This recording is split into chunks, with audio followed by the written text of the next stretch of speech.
Hola, muy buenos días. Estamos reunidos en el quinto webinar temático de la comunidad Coincide. Como todos los meses, vamos a conversar sobre una temática que permita la difusión de conocimiento y la generación de redes dentro del ecosistema educacional de Latinoamérica. A las personas que se incorporan por primera vez, las invito a explorar y registrarse en nuestra plataforma, que pueden ver en el costado inferior derecho de esta presentación. Es www.co-incide.org.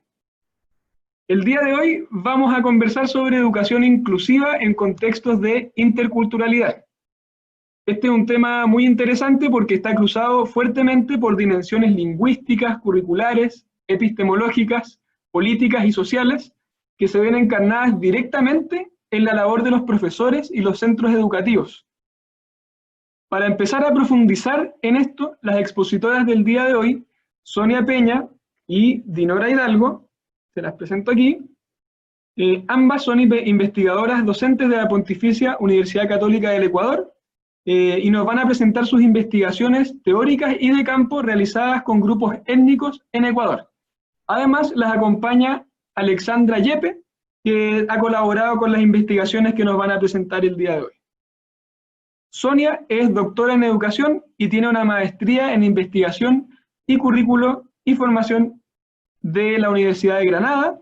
También tiene una maestría de enseñanza secundaria y bachillerato en formación profesional y enseñanza de idiomas por la misma universidad, y sus líneas de investigación se centran en la atención a la diversidad, interculturalidad y educación inclusiva.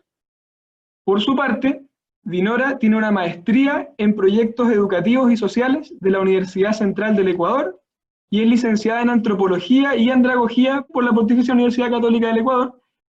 Sus líneas de investigación se centran en educación e interculturalidad y antropología médica. Además, nos acompaña hoy Nolfa Ibáñez, académica investigadora y profesora de la Universidad Metropolitana de Ciencias de la Educación, donde además es directora del doctorado en educación. Ella va a realizar comentarios a las investigaciones presentadas desde Ecuador y las va a contrastar con sus propias investigaciones sobre educación intercultural en Chile. Nolfa es especialista en 3 líneas de investigación: diversidad e interculturalidad, emociones y aprendizaje, y saber pedagógico y práctica docente. Para comenzar entonces, le doy la palabra a la investigadora Dinora Hidalgo de la Pontificia Universidad Católica del Ecuador. Nos convoca este encuentro, y este encuentro a través de la tecnología, que puede pensarse cómo lo utilizamos para trabajar el tema de la interculturalidad y el tema de la inclusión. Se nos anunciaba que debemos conversar cómo se aborda la interculturalidad en educación en Latinoamérica. Al momento que nos llega esta convocatoria con las temáticas, yo me pregunto, ¿y Latinoamérica qué países nomás la conforman?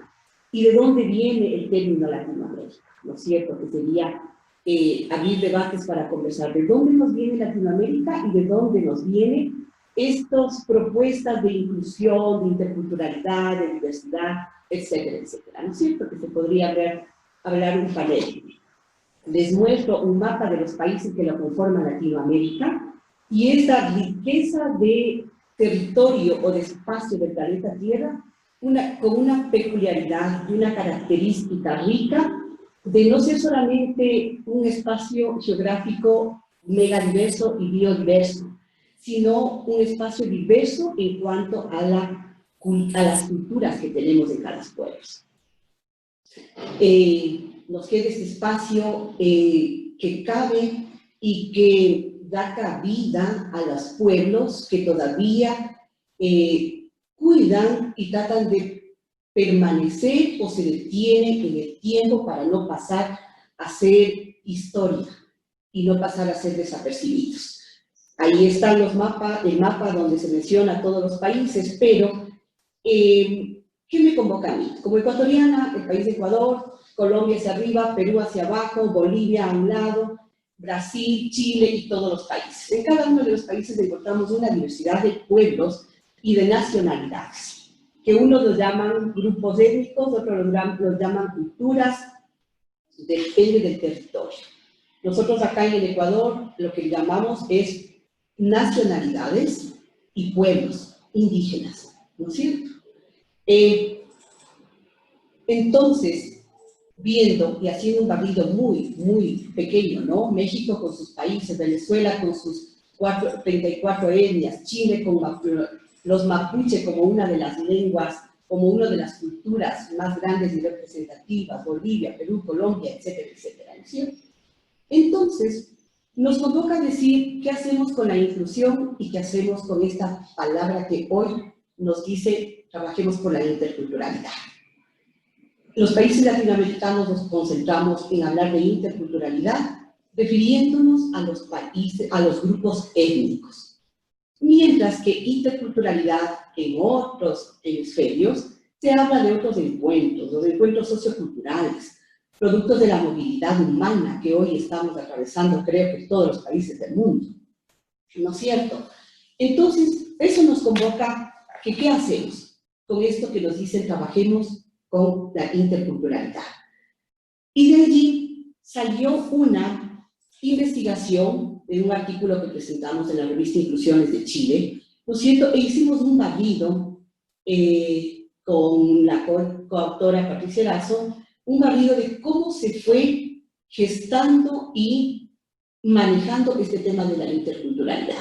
Nosotros como república, a partir de 1830, que se propone la primera constitución, se da un nombre, no se piensa todavía en esos pueblos indígenas ni grupos étnicos.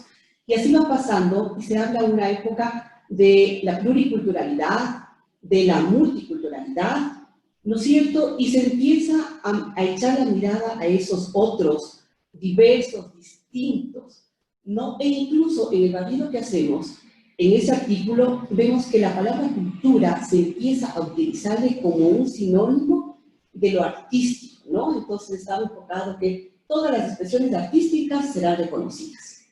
Pasa el tiempo y la palabra cultura se lo mira desde otra manera, ¿no es cierto? Entonces, se dice y se piensa y se lo aplica que cultura es toda esa construcción social que se da en un tiempo y en un espacio. La antropología nos dice aquello, ¿no es cierto? Entonces, si tenemos grupos que construyen en un tiempo y en un espacio sus formas de ser, sus maneras de manifestarse, su cosmovisión y su manera de educarse, ¿no es cierto? Entonces tiene que ser incluido dentro de esta palabra cultura. Y ahora, ¿qué hacemos con esos grupos diversos y ricos que tenemos en esta región de Latinoamérica y en esta región de Ecuador? ¿No es cierto? Se topa políticamente en dos constituciones, la de 1998, donde ya se habla de interculturalidad, y la del 2008, ¿no es cierto?, donde se da énfasis, pasemos allá, ¿no es cierto?, donde se da énfasis al principio que nos rige como un país latinoamericano, y se menciona que todo debe estar regido bajo el principio de la interculturalidad, y además se reconoce que es un país plurinacional, ¿no? Dentro de la nacionalidad ecuatoriana se reconoce a 14 nacionalidades, poseedoras de toda su riqueza cultural. Pero, ¿qué hacemos con esas 14 nacionalidades? ¿No es cierto? Reconocidas en el territorio, reconocidas con todos sus derechos, reconocidas con todo lo que concierne el reconocimiento a ese otro diverso. ¿No es cierto? No es sencillo. Es algo complejo, porque cómo reconocemos y cómo respetamos y cómo toleramos todo aquello que significa poseer una nacionalidad. Pasa el tiempo y todas las políticas, a partir de esta propuesta del 2008, que debe ser el principio de la interculturalidad, se empiezan en las instancias, en los ministerios responsables, ¿no es cierto?, de generar políticas, llámese este Ministerio de Educación, llámese Secretaría Nacional de Ciencia y Tecnología para la Educación Superior, llámese Ministerio de Salud, que trabajemos con el principio de la interculturalidad. Y ahí los ciudadanos y los ecuatorianos decimos, ¿y ahora qué hacemos? ¿No es cierto? Entonces, como es mandato constitucional, los ministerios empiezan a crear leyes para que se aplique estos principios. Es así que para la educación del país, en Ecuador, se crea la Ley Orgánica de Educación Intercultural, ¿No es cierto? Todas las instituciones de educación inicial, media y bachillerato tienen que hacer todo lo posible para dar, digamos, gusto a esta ley y a esta sociedad. ¿No es cierto? Porque ya están tan visibilizados los pueblos, las 14 nacionalidades y los 18 pueblos. Y así se crea la Ley Orgánica de Educación Intercultural. Todo lo que se haga en el Ministerio de Educación tiene que estar regida por esta ley. Se llega a crear en 1998 la Dirección Nacional de Educación Intercultural Bilingüe, que también tenía un enlace con los otros ministerios de otros países. ¿No es cierto? Y se empieza a hablar de educación intercultural bilingüe. Luego, para el 2008, se crea la subsecretaría. Desaparece la Dirección de Educación Intercultural Bilingüe y se crea un rango más alto. Se crea la Subsecretaría de Educación Intercultural Bilingüe. ¿No es cierto? Esta subsecretaría que funciona en el Ministerio de Educación para la educación media, ¿no es cierto?, empieza a dar atención a estos pueblos y a estas nacionalidades. Y luego de una reorganización del territorio ecuatoriano a raíz del 2008, que se crean distritos, circuitos, se mueven las autoridades hacia otros sectores que siempre estuvieron funcionando en provincias, ¿sí? Se quiere abarcar desde otra manera el tema de la organización política y territorial del Estado. Con esta subsecretaría de Educación se dice, perfecto, creemos y nombremos directores de educación intercultural bilingüe. Y son ellos los que empiezan a decir cómo hacemos y qué hacemos en territorio.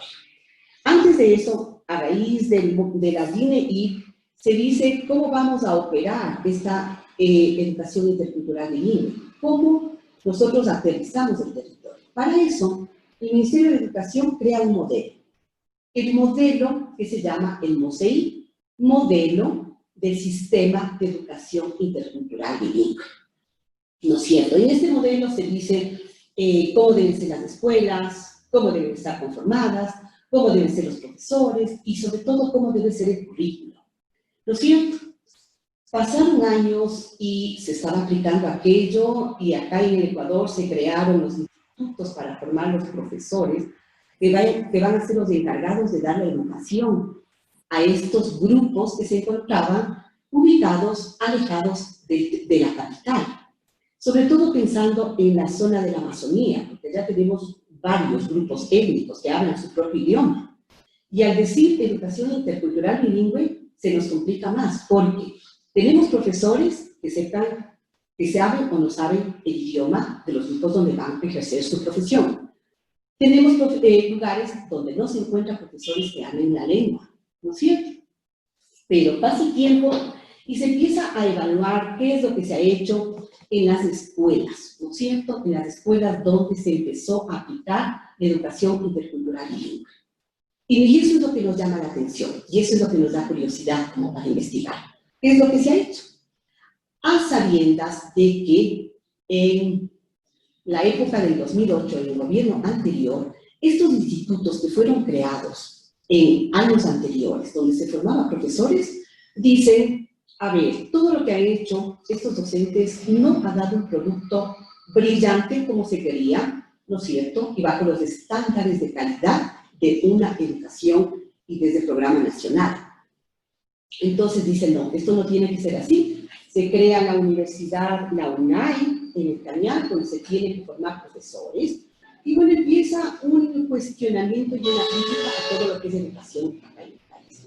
Se desaparecen estos institutos y quedamos un tanto abandonados, porque eran 5 institutos que estaban funcionando en la Amazonía, en la zona del Cañar, acá en Pichincha también. Desaparecen eso y estas escuelas quedan sin saber también qué hacer, ¿no es cierto? Entonces, sin profesores formados, con directrices no claras, nos quedamos en el aire. Pero nos quedamos en el aire sobre todo los profesores que tienen que ejercer la educación, enfrentar el día a día. Se crean los Centros Comunitarios Interculturales Bilingües, llamados CECIB. Ellos se supone que deben ser los encargados de revitalizar cultura, de fortalecer cultura, de no permitir que desaparezcan culturas y todo aquello, ¿no es cierto? Se sigue avanzando y como nosotros tenemos acá una población indígena mayoritaria que pertenece a la nacionalidad quichua, ¿no es cierto? Y que están en la sierra, en la parte de la Amazonía también, es el grupo étnico que mejor resultados ha dado a esta propuesta de educación intercultural bilingüe. Sí, tal es el caso que la Dirección Nacional de Educación Intercultural Bilingüe, que funciona en el Ministerio, el mayor porcentaje de funcionarios pertenece a la nacionalidad quichua. Se crea y se propone el currículo, pero el currículo tenía que ser una adaptación del currículo nacional, ¿no es cierto? Entonces, más dificultades se nos presentan. ¿Cómo adaptamos ese currículo? ¿No es cierto? Porque nosotros vemos que al hacer adaptación estamos desconociendo todo aquello que les pertenece y toda la riqueza, porque tienen que adaptarse, porque tienen que responder a una educación de calidad que esté acorde y que dé respuesta al mundo de hoy, ¿no es cierto? Entonces empieza a adaptaciones de los currículos, se empieza a elaborar textos que sean dirigidos para los grupos étnicos, se reparten informes para todos los grupos, sin tomar en cuenta las características climáticas, ¿no es cierto? Y para todos uniformados con, entre comillas, los uniformes. Eso es lo que nos llama la atención. Nosotros aquí en la Católica tenemos un contacto muy cercano a un grupo que creo que es una de las o de los cuestionamientos que es para el país en cuanto a educación. El grupo que pertenece a la nacionalidad Rola, ¿no es cierto? Este grupo ocupa 3 provincias que están dispersos. Hay población que está ya con mucho contacto con nosotros, ¿no es cierto? Con un grupo de mestizos, diríamos así, o el mundo occidental.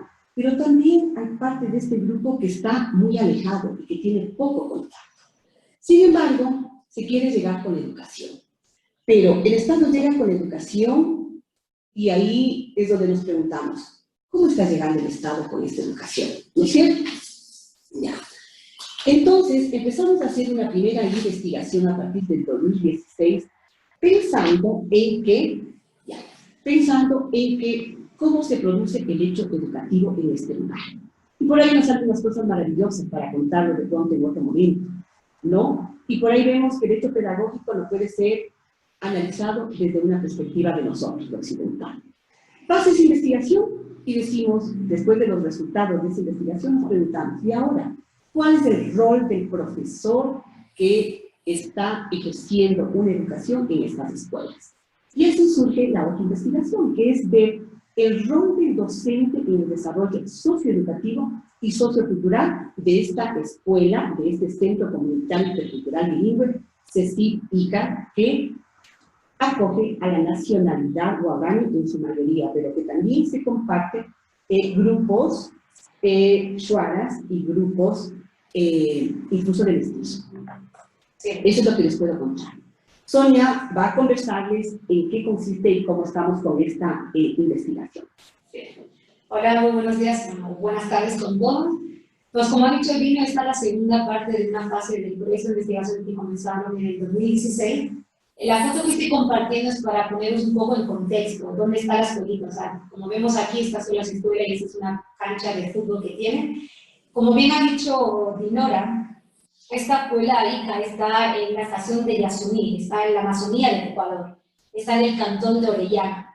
Y como ella bien ha dicho, o sea, tenemos 3 grupos étnicos, tenemos los guaranes, tenemos los quichua y tenemos los choa. Esta escuela ICA ofrece, como bien ha dicho ella, ofrece servicio a la comunidad guaraní y tienen 4 comunidades. Tenemos la comunidad de Guillero, Davitimpoca, Peleno y tenemos Panguetacpare. Esta escuela está justamente en la comunidad de Guillero y es con la que estamos trabajando directamente. En la escuela esta tenemos 3 profesores, que los 3 profesores son bachilleres, son 3 profesores de nacionalidad quichua, los cuales desconocen de la lengua y de la cultura guaraní. Como bien ha dicho Dinora, ¿no? Tenemos muchísimas comunidades aquí en el Ecuador que son profesores o bachilleres en este caso, que no hablan ni tienen conocimiento de la lengua de origen, ¿no? Donde están asentadas. Os quería mostrar algunos, o sea, como bien ha dicho, este es el título, ¿no? de este proyecto, o sea, el rol del docente en el desarrollo socioeducativo y sociocultural del Centro Multicultural Bilingüe ICA. Estos son los niños con los que trabajamos. Estas son algunas de las conclusiones, ¿no? que estamos de la primera visita que tuvimos, que cuál es la realidad, ¿no? del docente en esta escuela. Y por lo que llevamos analizado, ¿no? de los datos que hemos recogido en esta primera visita, sí tenemos una sensación de discriminación. Al ser profesores quichua, no están acogidos por la comunidad, ¿sí? Entonces están discriminados por la comunidad, ellos no se sienten que forman parte de la comunidad y tienen una percepción de irrespeto. O sea, también por el nivel académico que tienen, que son bachilleres, los padres de familia, tanto el presidente de la comunidad, no les respetan tal y como es. O sea, no les ven que tienen un perfil docente para estar educando o enseñando a sus hijos, ¿no? También por este motivo vemos una desmotivación por la labor docente, o sea, ellos están sumamente desmotivados, también porque están impuestos en esa comunidad, o sea, ellos no eligieron ir a esa escuela, simplemente el ministerio les mandó. Y eso también, o sea, tiene una desmotivación por parte de los docentes bastante baja, ¿no? Tanto a nivel personal como académico. También tienen temor a ser evaluados negativamente, porque, bueno, nosotros hemos entrado como proyecto, pero luego os voy a mostrar otro video, otro proyecto con el que estamos trabajando paralelamente. Entonces ellos sí se sienten como que continuamente van visitas del proyecto y están sumamente evaluados, o sea, para ellos son negativamente, ¿no? Aunque sea por el lado positivo, ¿no? Tienen visita, como he dicho, improvisada en las escuelas, vamos, bueno, no nosotros en este caso, pero van proyectos con profesores voluntarios, les exigen que tienen que enseñar, cómo enseñar, simplemente les botan del aula, por así decirlo, y ellos imparten la clase, o sea, no es nada en conjunto, o sea, todo es impuesto, ¿no? Esta es mi clase y así la tienes que dar de esta manera, ¿no? Entonces sí sienten que están observados y cuestionados continuamente de su labor docente. Aquí queremos ver algunos de los otros antecedentes que hemos sacado, o sea, tienen cambios culturales ancestrales, tanto de lengua y de tradiciones, ¿no? Tienen carencia de una comunicación asertiva entre la escuela y la comunidad, como he dicho, como ellos no se sienten parte de la comunidad, no tienen una comunicación asertiva. Hay bastante conflictos entre ellos, hay una escasa colaboración por parte de la comunidad, todas las actividades que se desarrollan en la escuela, como por ejemplo el Día del Padre, el Día de la Madre, los festejos navideños, a la comunidad no se involucran, no participan en ellas, ¿sí? Y los educadores, o sea, no sé cómo decir, piensan, o sea, cuando se acabe esta selva que tenemos, o sea, ¿qué vamos a comer? O sea, cuando esto se acabe, porque justamente os mostraré un video, pero allí están metidas las petroleras. Entonces, las petroleras se están quedando con gran parte de su entorno, ¿no? Lo que es de la selva. Entonces, voy a mostrar un video para poner aún más en contexto. Ese es el nombre del proyecto Guarani Mucayonta.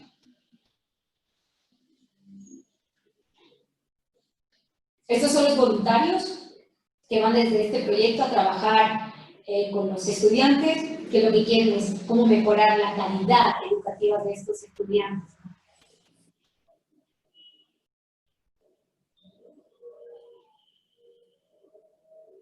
Entonces, lo que intentamos hacer de ambos proyectos es vincular y sobre todo enseñar y educarle en el contexto de ellos, a cómo con sus fortalecimientos de la selva, con todo lo que tienen de su riqueza, ¿no? Tanto de la cultura como del lenguaje, cómo podemos seguir evolucionando en ello. Y si no tiene algo que comentar, pues en el espacio se trata de conjugar parte de sus prácticas culturales, pero también se conjuga todo lo que nosotros les llevamos, ¿no? Entonces, bueno, a nosotros como investigadores nos llama la atención, nos da curiosidad, pero ¿qué ocurre en ellos? Es lo que nos preguntamos siempre, ¿no? ¿Qué ocurre? Porque ellos lo que nos manifiestan es: queremos una educación como la de ustedes, queremos una universidad como la de ustedes, queremos el título de gerentes, ¿no? Y se nos trata desde varios proyectos de educar de una manera pero a la hora de llegar a las universidades se topan con barreras que la academia no deja pasar, ¿no? Y al conversar con universitarios que han llegado acá, a universidades de acá de la capital, del Ecuador, le preguntaba a uno de los chicos que qué es lo más complejo que a él se le hizo al estar en educación. Y él me decía, lo más complejo es el concepto. Yo no puedo mantener conceptos. E incluso hemos tenido estudiantes que pretendían ser antropólogos en una universidad y recién me topo que ya no sigue antropología porque, claro, no respondía a la carga académica que exige una formación de antropólogos. Y hace 2 días me escribe César Migua y me dice, Dinora, me cambié a educación intercultural bilingüe en el Cañar, ¿no? Entonces, estas poblaciones están con ese deseo de querer y de lograr lo que nosotros tenemos acá en la ciudad, ¿no es cierto? Porque nosotros vamos y les vendemos todo lo maravilloso, ¿no? Pero, o sea, ¿qué pasa? ¿Cuáles han sido los efectos de la educación? Es lo que también nos llama la atención, ¿no? Cuando es un hecho social impuesto, diríamoslo así, ¿no es cierto? Entonces, claro, hay tanto por trabajar, leyendo el artículo de Nolfa, o sea, riquísimo lo que están haciendo en Chile con el pueblo mapuche, pero son experiencias que valgan estas oportunidades para conectarnos y ver las mejores prácticas que se está haciendo para atender a esta interculturalidad pretendida, ¿no? A sabiendas de que, o sea, yo me quedo con un concepto o lo elaboro yo. Para mí, interculturalidad es un proceso que se construye y que se debe ir construyendo en un tiempo y en un espacio, ¿no es cierto? Pero llegar a ese reconocimiento mutuo como sujetos, porque igual los que vamos desde otro mundo somos sujetos que también poseemos cultura y ellos también son sujetos que tienen su riqueza cultural.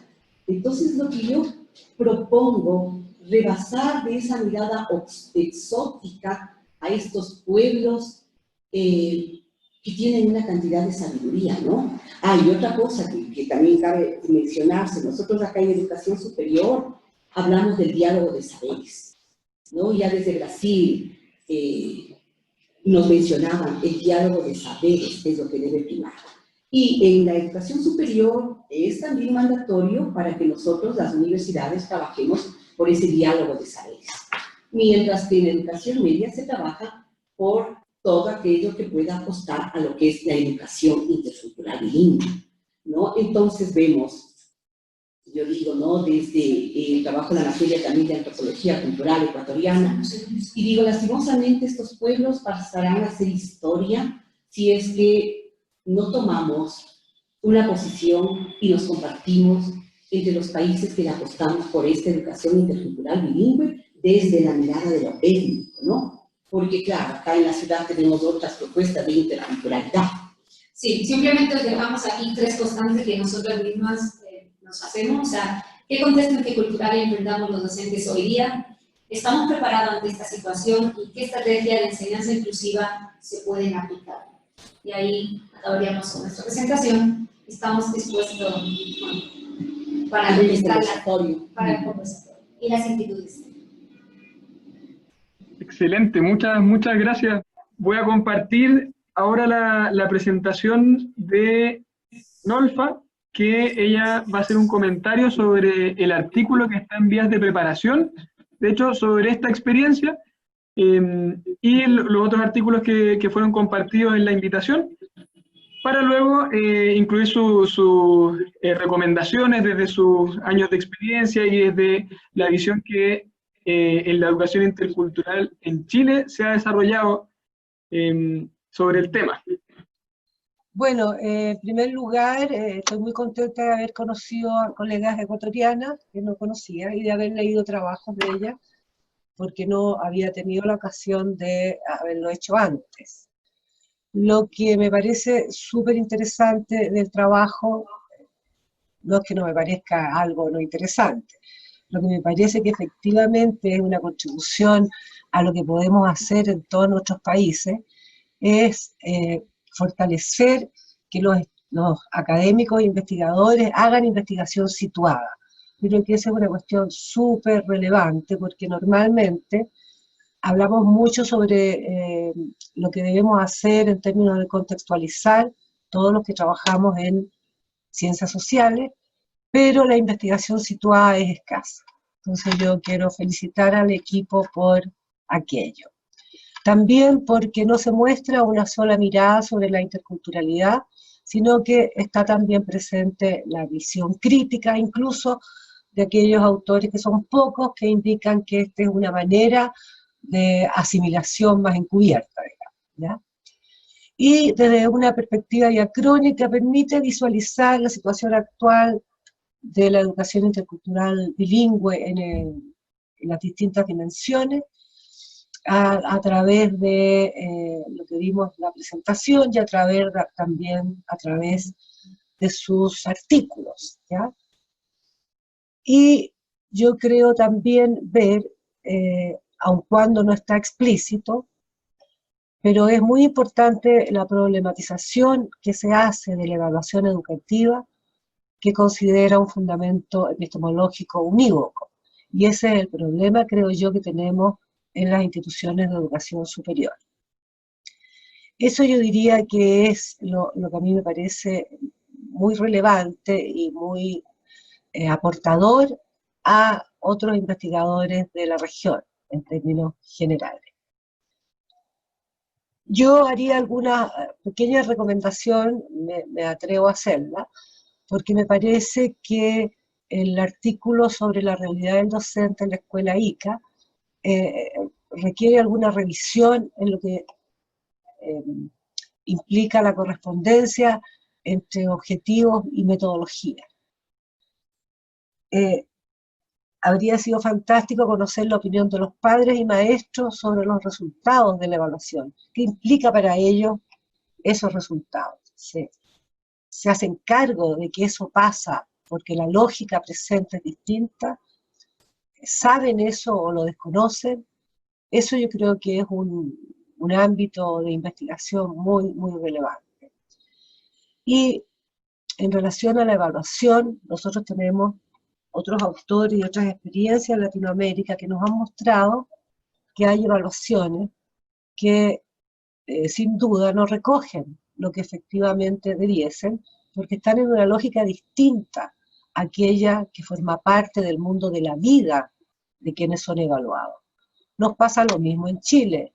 La prueba CIMSE es la misma para todos, con independencia de si es un pueblo originario, si es rural o si es de la ciudad, en términos generales. Es verdad que se han hecho algunas adecuaciones que permiten recoger algunas cosas cualitativas, pero sigue primando el número, ¿cierto?, que tal o cual escuela obtiene en una medición estandarizada, que nosotros sabemos, los que trabajamos con culturas distintas, que no es posible ampliar la validez que pueda tener un instrumento en un contexto y en una visión de mundo particular a otra.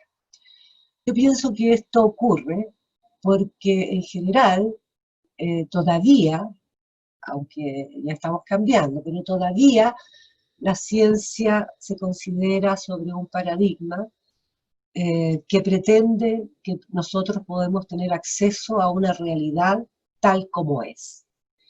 Y nosotros no podemos tener acceso a una realidad tal como es, por lo tanto, no podemos asumir que algo que es bueno para algunos es bueno para todos. Y esa es una cuestión muy importante que yo pienso debe partir desde la educación superior y especialmente desde la formación docente, ¿ya? Las personas tienen otros modos de hacer las cosas porque tienen otros fundamentos epistémicos, porque valoran cosas distintas y porque aún cuando hablan el mismo idioma que nosotros, de la cultura dominante, las palabras pueden significar cuestiones distintas, en todo o en parte. Y eso hace que como resultado no nos entendamos. Esa es una de las cuestiones que quería yo relevar.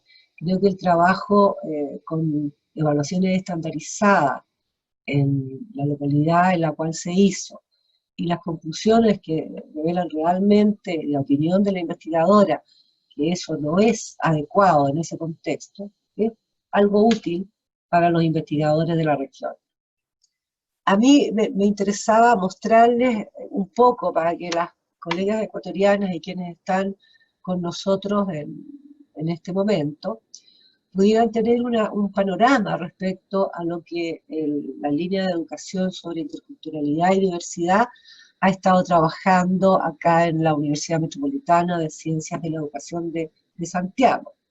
Yo dirijo un equipo de investigación en esta línea desde hace 18 años. ¿No? Investigamos nosotros primero cómo surgen los significados del mundo, cómo se construye realidad sobre la explicación del lenguaje de nuestro epistemólogo Humberto Maturana, quien estuvo en el equipo hasta 2005, y quisimos ver si su teoría sobre lenguaje y construcción de mundo efectivamente daba cuenta de lo que ocurría con niños desde el nacimiento.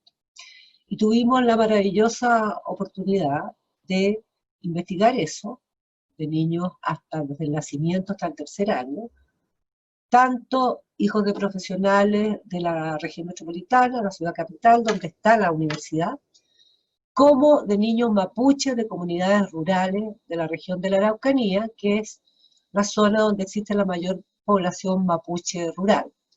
Como ustedes saben, nosotros tenemos menos porcentaje de personas indígenas que otros países de la región, pero equivalen más o menos al 12-13% de la población. De ellos, la mayor parte, alrededor de un 8% de la población general, son personas mapuche, y alrededor de un 3% personas aymaras.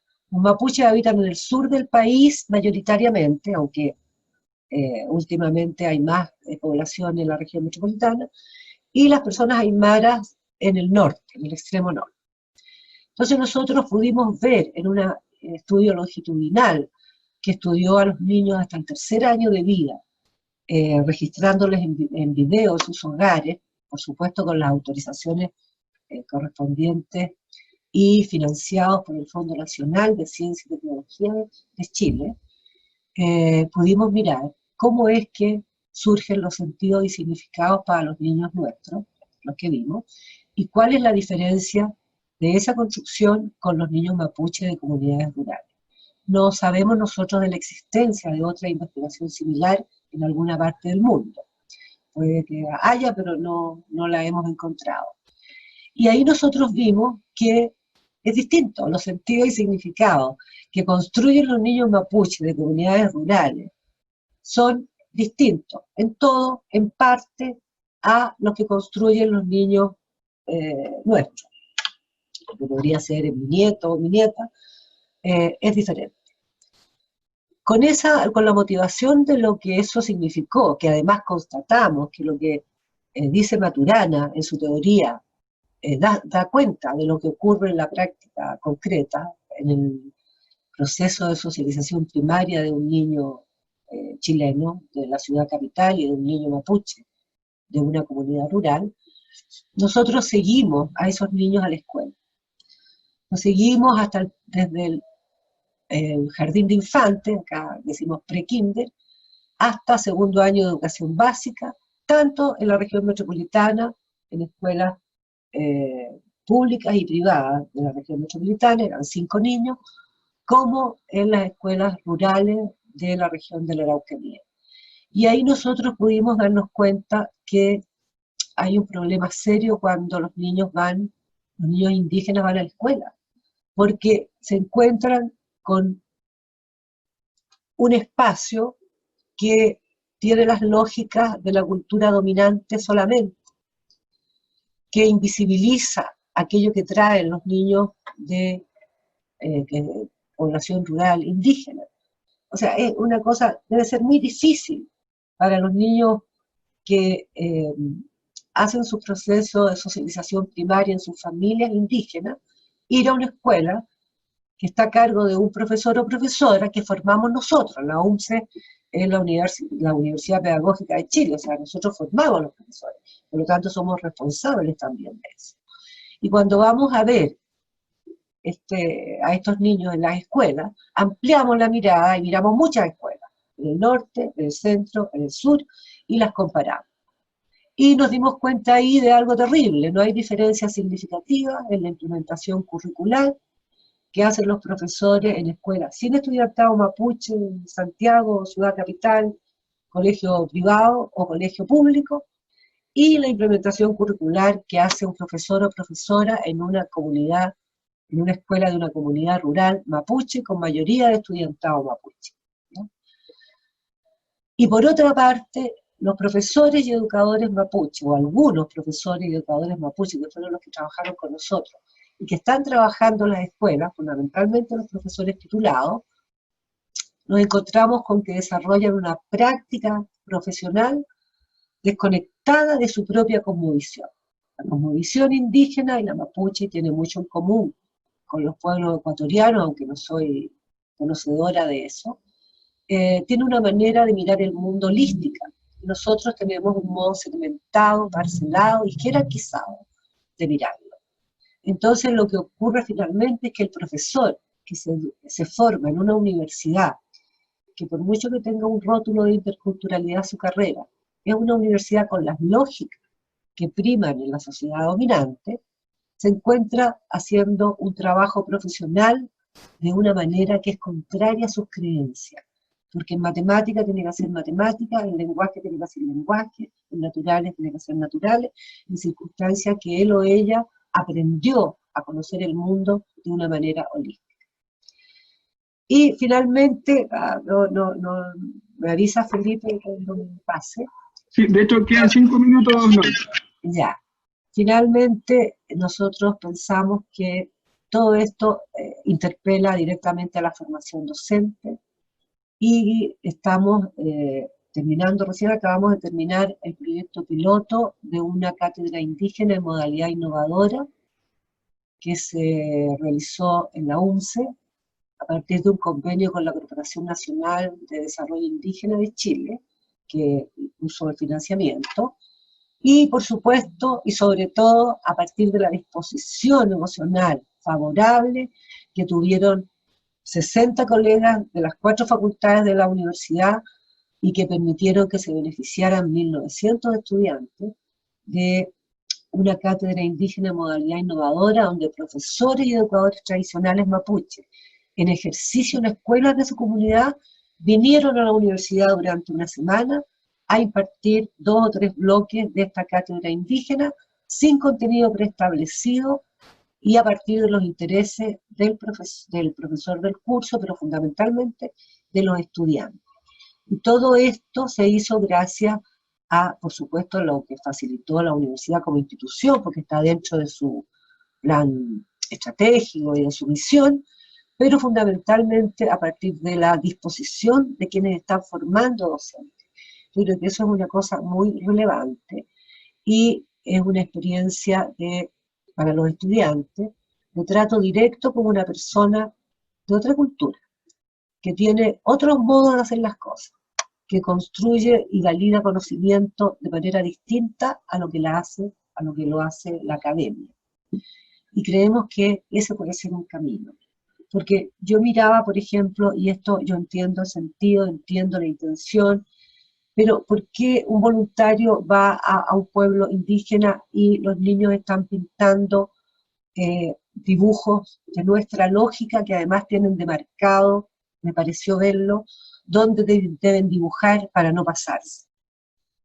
Eso creo yo que es producto de nuestra propia formación, que invisibiliza la riqueza que tiene otro modo de construir el mundo. Entonces, la academia, pienso yo, tiene un rol fundamental. ¿Hasta cuándo vamos a estar solamente aceptando un modo de construcción de conocimiento? ¿Cuándo vamos a ampliar esto para permitir que otras epistemologías y otros modos de validar el conocimiento nos enseñen? ¿Cuándo vamos a aprender?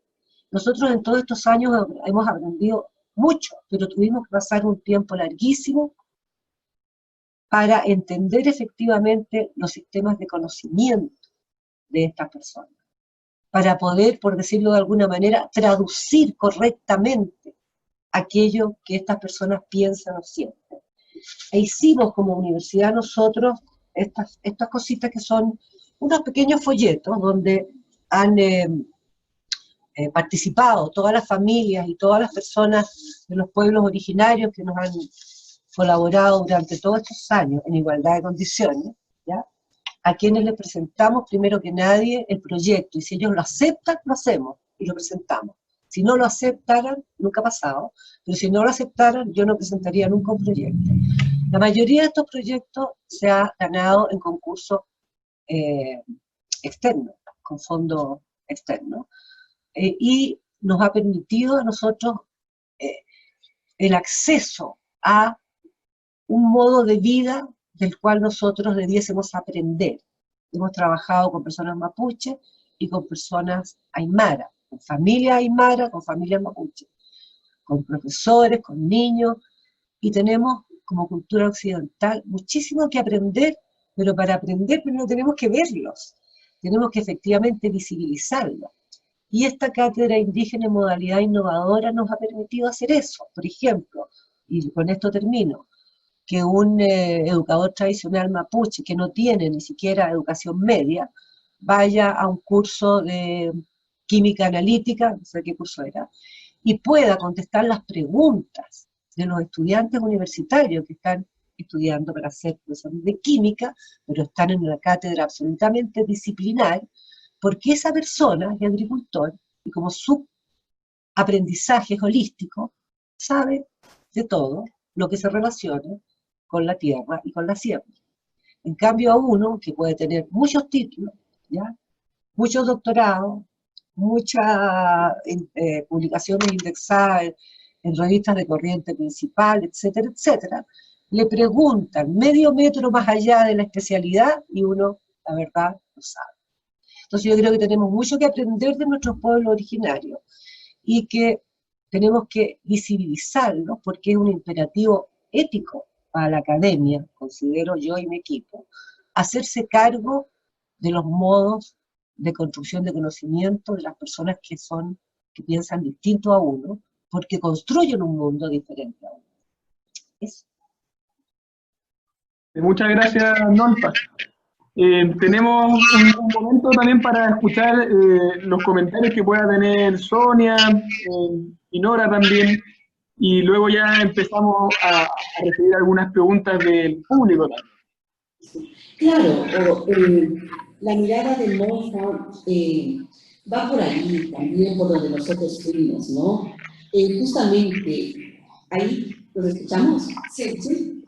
Justamente ese redescubrir, reencontrar, revalorizar todos esos aspectos que son de ellos, ¿no es cierto? Y ese es el reto para nosotros.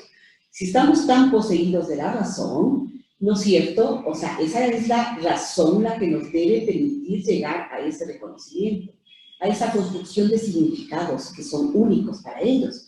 Y nosotros, en un artículo con Alexandra Yepes, producto de la investigación, también decíamos, a ver, si en el ministerio piden que estas sean las destrezas con criterio de desempeño que el niño de las escuelas deben alcanzar, ¿por qué no les encontramos esas destrezas en la vida cotidiana de los niños guaraní? ¿No? Entonces, ¿qué pasa a la hora de pescar, de cazar, de tejer, de identificar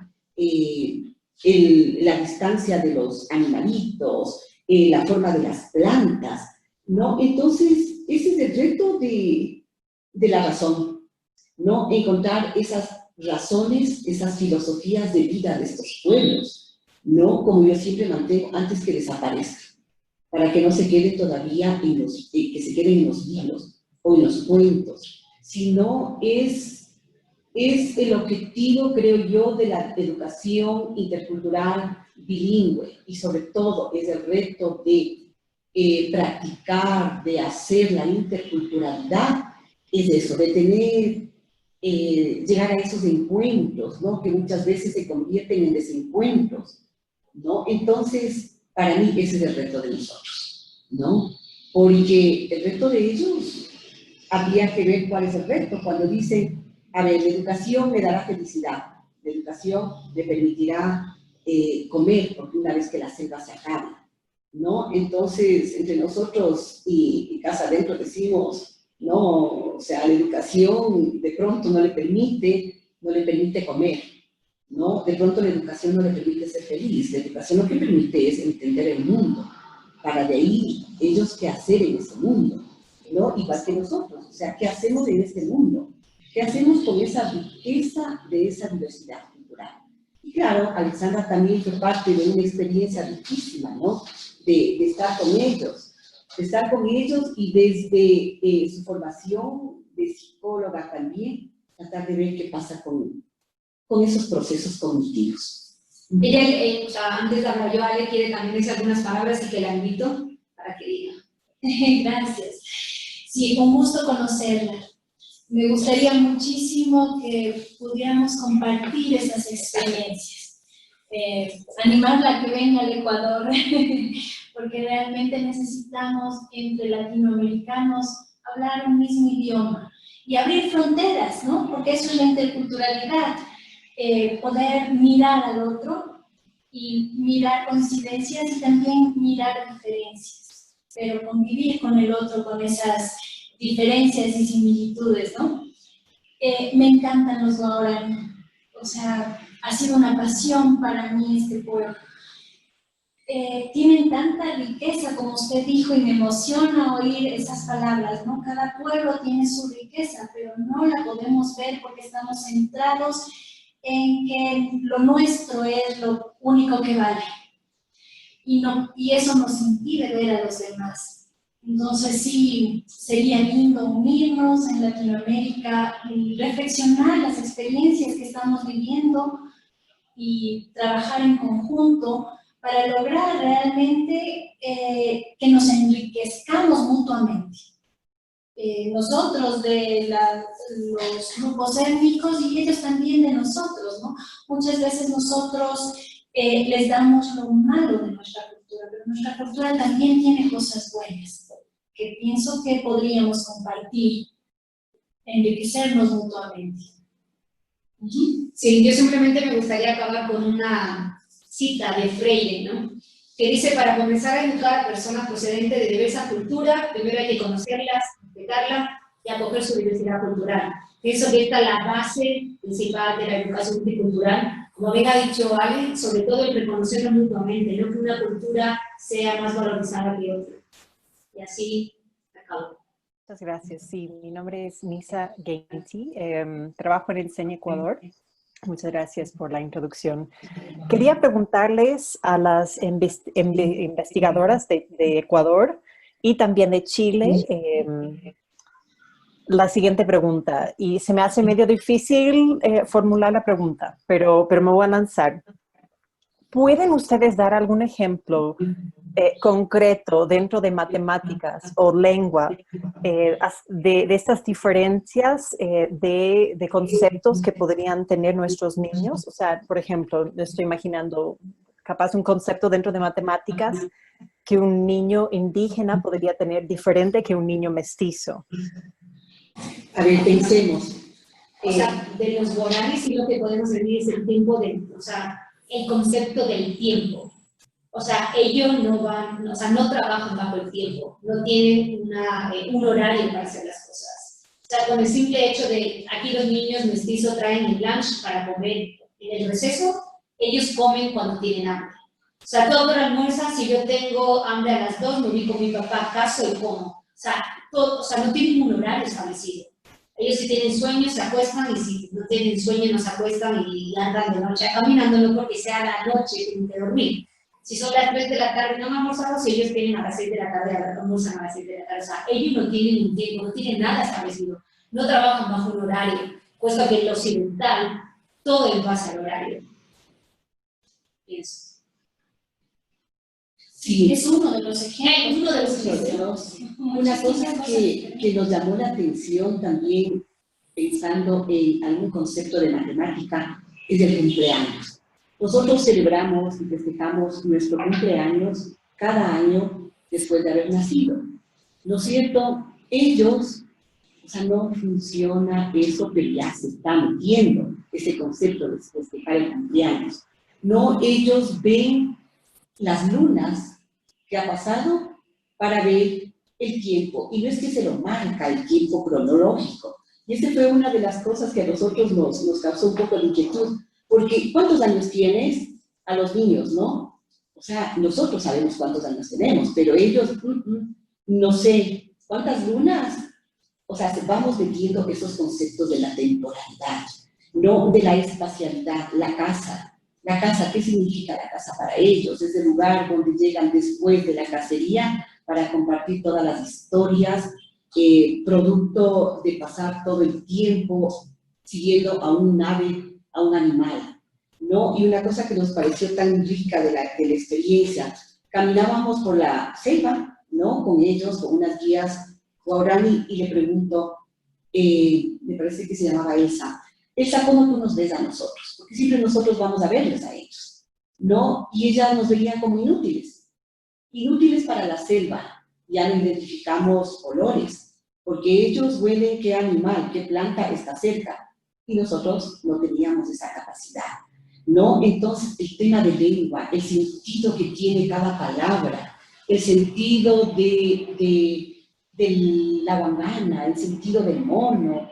o sea, tantos sentidos que se pueden encontrar para ser llevados a la lengua, a los procesos matemáticos, de no contar, ellos no cuentan, solamente a ver cuántos pescados, ¿cómo que es cuántos pescados? Tengo estos pescados. ¿Y cuántos vas a comer? O sea, los que yo quiera comer y los que pueda compartir. O sea, todas esas cosas, ¿no? Que sería riquísimo también abrirse investigaciones para el concepto de qué ocurre en los cerebros, para eso que nos pide desde la matemática, ¿no? Desde la lengua.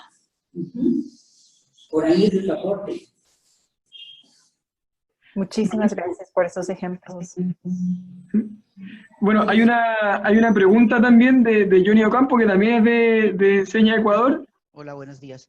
Un gusto estar acá con ustedes en esta presentación. La pregunta va un poco para la profe Nolfa de Chile. En las diapositivas que presentó, me llamó la atención dos puntos, y era que mencionaba que pues, las profes ecuatorianas trabajaban dos temas. Uno, el que Felipe menciona, la importancia de la evaluación, de vincular a las familias en la evaluación de sus hijos, pero también otra era que era un poco, no recuerdo muy bien las palabras exactas, pero era algo así como la importancia, como si no hubiera una sola manera de evaluar a los docentes. Sí, quisiera que entonces cualquiera, sí, puede ser la profe Nolfa, Sonia o Dinora, me ampliara un poco el panorama de este tema. Gracias. Hola, Johnny, muy buenas tardes. Lo que decíamos de la evaluación docente son, o sea, de los investigadores que llegan allá y les evalúan. Entonces ellos tienen una percepción de que le evalúan negativamente. Pero como he dicho, todos los que van allá es como impuesto, van a observar las aulas, ¿sí? Para traer datos para las investigaciones, y ellos se sienten que están continuamente evaluados, como que todo lo que hacen está mal, a la manera que ellos lo hacen. Como hemos dicho, son bachilleres, son quichua, o sea, desconocen la cultura guaraní, ¿sí? Y obviamente no tienen un nivel académico universitario, que eso también implica, ¿no? Entonces ellos simplemente con que vayas a observarle, ellos se sienten que están, o sea, continuamente son evaluados. Simplemente a través de la observación, o sea, no utilizamos ningún instrumento para evaluar, o sea, simplemente es a través de la observación y todo es objetivo. Ahora, algo que creo que merece la pena que compartamos en cuanto a este tema de la evaluación. En la primera parte del proyecto que fuimos a identificar el hecho educativo, ahí salieron unas cosas riquísimas como para compartir en cuanto a evaluación. Alex, cuéntanos, y después les digo una cosita que salió por ahí, ¿no? En una de las pruebas que hacían las compañeras pedagogas y psicopedagogas, al preguntar y queriendo que respondan algo desde las baterías, ¿qué pasa cuando se mezcla tierra con agua? ¿No? De pronto nosotros decimos, se hace lodo, pero los chicos respondieron, mosquitos, ¿no? ¿Y por qué fue, Alex? Cuéntanos. Bueno, claro, en la pedía que se les preguntaba eso que dice Dino, ¿no? ¿Qué pasa cuando se mezcla tierra y agua? Y la respuesta correcta era lodo. Y todos los niños nos decían mosquitos, mosquitos. Entonces, claro, caminando por la escuela, veo un charco que llamamos aquí a la mezcla de tierra y agua. Y en el charco había miles de mosquitos. Entonces dije, no, ellos tienen la razón, agua y tierras es el resultado mosquitos. Que nosotros no lo veríamos así en la ciudad, porque en la ciudad agua y tierra es lodo, y los niños te responden aquí lodo, ¿no es cierto? Pero no, allá la mezcla de agua y tierra eran mosquitos. ¿Sí? Entonces, ¿cómo una prueba descontextualizada del contexto puede medir parámetros que no tienen nada que ver con los niños? ¿Sí? En los resultados de las pruebas nos topábamos que, por ejemplo, la visomotricidad era baja. Yo me pregunto, ¿por qué baja si tú ves treparse a los árboles a los niños con tanta facilidad y cazar con la cerbatana con tanta facilidad? O sea, algo hay mal en esa prueba. Entonces, no podemos aplicar ese tipo de pruebas en ese contexto. Y sin embargo, sí, se aplican, ¿no? Era más, nuestra intención no era un diagnóstico con las pruebas, sino más bien probar que no son útiles. Claro, no se puede usar pruebas estandarizadas. No sé si en Chile tienen alguna experiencia para contestar también esa pregunta que me gustaría también compartir. Nosotros respecto a la evaluación, tenemos desde la formación acá en la UMSE, nosotros tenemos 4 carreras de educación diferencial. No tiene nada que ver esto con la interculturalidad, pero tiene que ver con la diversidad. Y en la especialidad de problemas de aprendizaje, lo que antes se conocía como trastornos específicos del aprendizaje, nosotros hace muchos años que dejamos de lado la mirada clínica lineal. Cuando ustedes en su artículo mostraban la batería de pruebas, yo me acordaba de todas las pruebas que aprendí cuando estudié mi pregrado. Éramos expertos en pruebas, ¿ya? Y a poco andar, y a partir del conocimiento nuevo que se construye con las investigaciones, las innovaciones, nos damos cuenta que eso no nos sirve. Ni nos sirve en educación especial, ni nos sirve, yo diría, aunque no tengo la prueba, en ningún ámbito, porque la diversidad es condición de la situación educativa, y por lo tanto, todo grupo escolar es diverso. Y no podemos pretender que vamos a capturar cosas que, no sé, algo intrínseco del niño o de la niña con una prueba estandarizada. Yo no estoy diciendo que no se apliquen pruebas estandarizadas. Estoy diciendo que sí, hay que aplicar pruebas estandarizadas, hay que tener claridad que eso no puede recoger en sí nada. Y que un niño puede contestar, y todos los que somos profesores lo sabemos, puede contestar A un día y al otro día contestar B, y uno pensar que no sabía, pero sí sabía, porque la cosa contextual, la disposición emocional, a lo que está atendiendo en ese momento, puede cambiar esa respuesta. Así que nosotros dejamos hace mucho tiempo como universidad de aplicar pruebas estandarizadas a nuestros niños, por una parte. Por otra parte, en relación a la población indígena, lamentablemente todas las escuelas acá, igual que en Ecuador, por lo que alcancé a leer, ¿cierto?, tienen una medición nacional estandarizada. Y sin duda los niños indígenas tienen menores puntajes en esas pruebas. Pero eso no es porque sean menos inteligentes, o no es porque no puedan resolver problemas, a la inversa. Nosotros hemos constatado las altas capacidades cognitivas y de resolución de problemas de nuestros niños indígenas, mapuche, niños aymara. Cuando miramos a los niños pequeños, al año y medio, 2 años de edad, nuestros niños, los hijos de mis estudiantes o de mis colegas que están en el equipo de investigación y que estamos mirando, ¿cierto? Parecen mucho menos, entre comillas, inteligentes que, según los parámetros con los que eso se mira, que los niños mapuche de comunidades rurales. Un niño mapuche pequeño de comunidad rural resuelve problemas más frecuentemente, con mayor rapidez y mayor efectividad, los problemas que se le presentan en su diario vivir, que un niño, digamos, de nuestra cultura. Un niño mapuche de comunidades rurales es mucho más independiente y autónomo que un niño nuestro. A la misma edad, comparamos la misma edad, misma metodología. ¿Y qué ocurre después? Son niños que están acostumbrados a no recibir instrucciones para todo, como hacemos nosotros, ¿ya? A tener autonomía para resolver sus problemas, y a compartir todo, porque comparten todo. Y llegan a una escuela donde se tienen que ocupar de sentarse en un puesto determinado, las cosas que son de ellos se marcan con nombre, para que ocupen las que son propias y no las del otro, se les da instrucciones para todo. Entonces, pasan de un espacio en el que se les permite una cierta autonomía, siempre que no signifique riesgo, por supuesto, para ellos, se les permite ser autónomos, se les permite resolver sus propios problemas. Nadie ayuda a un niño cuando está tratando de alcanzar algo, como hacemos nosotros. Un niño pequeño trata de alcanzar algo y nosotros corremos a alcanzarse.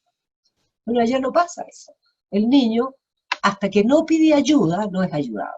Y eso hace que tengan una mayor capacidad de resolver problemas y una mayor autonomía. Entonces, la evaluación en la escuela es un problema que trasciende la escuela, porque aunque no sea ese el sentido de la política, lo que se transforma esto al final es en un ranking, y yo supongo que en Ecuador será el mismo. Y en lo más bajo del ranking están las escuelas que tienen población indígena, y eso muestra una realidad que no es, muestra una cosa distinta a la que uno ha ido a ver, a mirar, al convivir, digamos, con estas personas, de las cuales hemos aprendido muchísimo.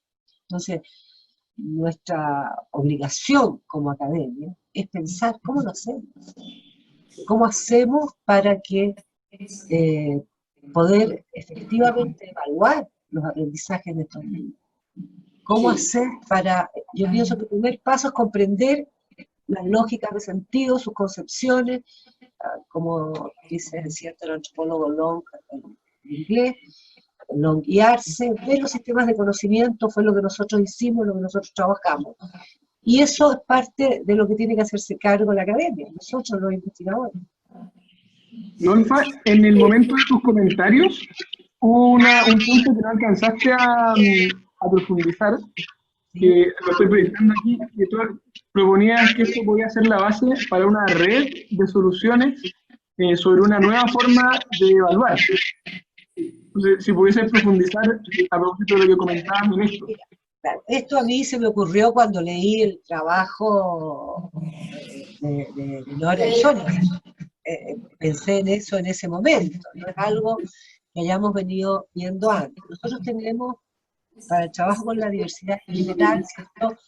Implementado, lo hacemos a nivel de pregrado, de doctorado, de magíster, un estilo de interacción particular en la sala de clase que permite una evaluación que es diferente a las habituales. Entonces lo que yo propondría, pues, sé que el tiempo es escaso, es que nos pusiéramos en contacto, nosotros les contamos lo que estamos haciendo en evaluación, que elimina la pregunta cerrada, de respuesta única, que permite más de un nivel de ejecución, y que por lo tanto permite que uno, evaluador, pueda mirar el talento, la capacidad, la competencia que uno no se imagina que tiene el estudiante.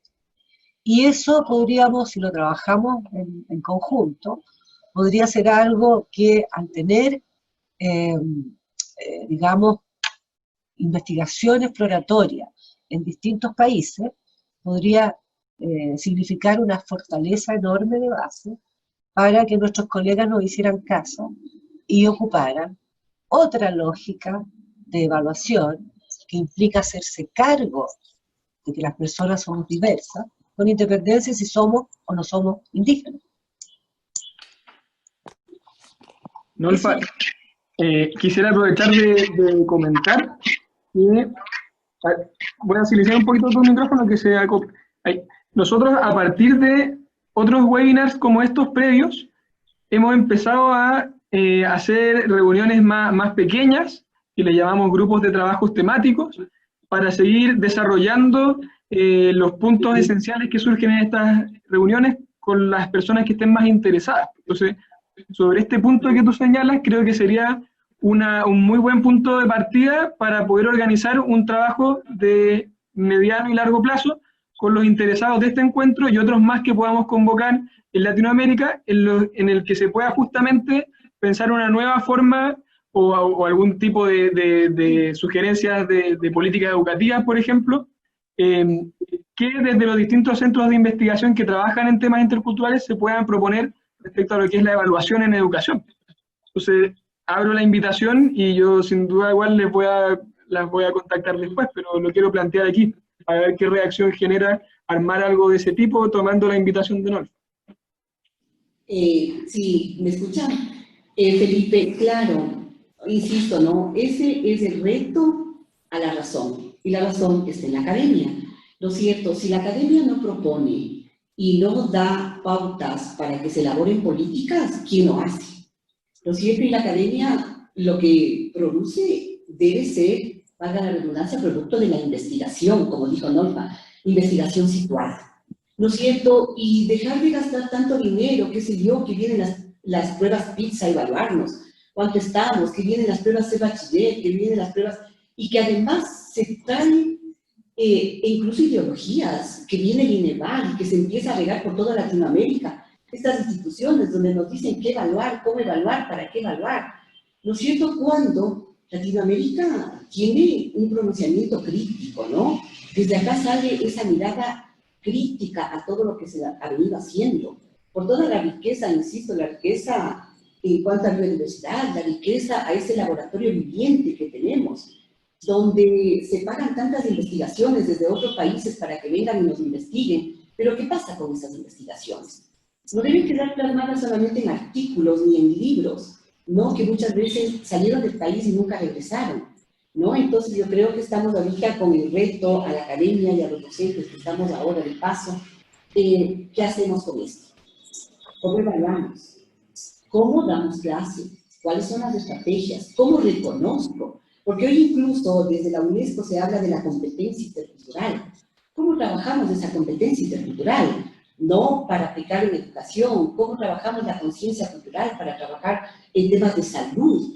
¿No? Y al conversar con un director de una escuela que es considerada la guardiana de la lengua, que funciona aquí en Quito y que atiende a la población indígena que viene al mercado mayorista, él nos decía, ¿pero qué viene y cómo así vienen los técnicos a decirnos esto de la interculturalidad? Cuando nosotros, y para nosotros, es la educación comunitaria, la salud comunitaria, la salud indígena, ¿no? Incluso, o sea, todas esas cosas, ya que tenemos puesto como sello, trabajemos por la interculturalidad, perfecto, bueno, nos toca trabajar porque ya se habló de multiculturalismo, pluriculturalismo, y ahora nos pide que hagamos interculturalismo, interculturalidad, transculturalidad, y todo aquello, ¿no? Entonces, creo que es el momento de unirnos, sobre todo por esos pueblos, por esa riqueza cultural que todavía lo tenemos.